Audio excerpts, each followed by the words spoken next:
Way to test, quick test for the MAP airflow sensor. As soon as you remove it, the car will shut off. That means this one is working. Put it back again. Now maybe the check engine will come out.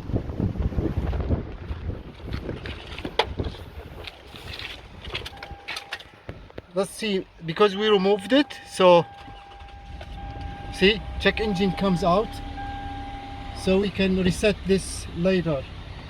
Use anything like blue driver, any scan tool will do, but that's how you test the MAP airflow sensor quick way.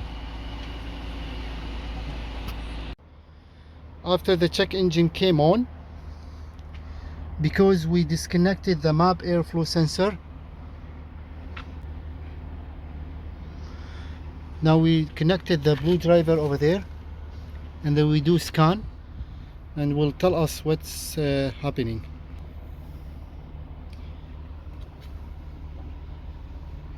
It's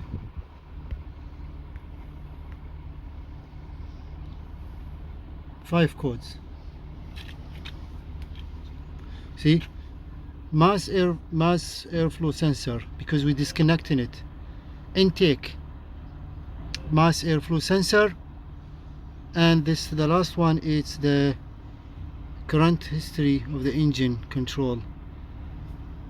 All those mass airflow sensor, all of them. It shows 5 codes, but it's just one single.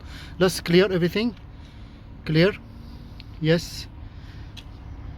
Now this gone. See, everything is gone because we fixed the problem. We simply just disconnected while the car was running to test the MAP airflow sensor, but everything working fine. Check again just to make sure. 0 found.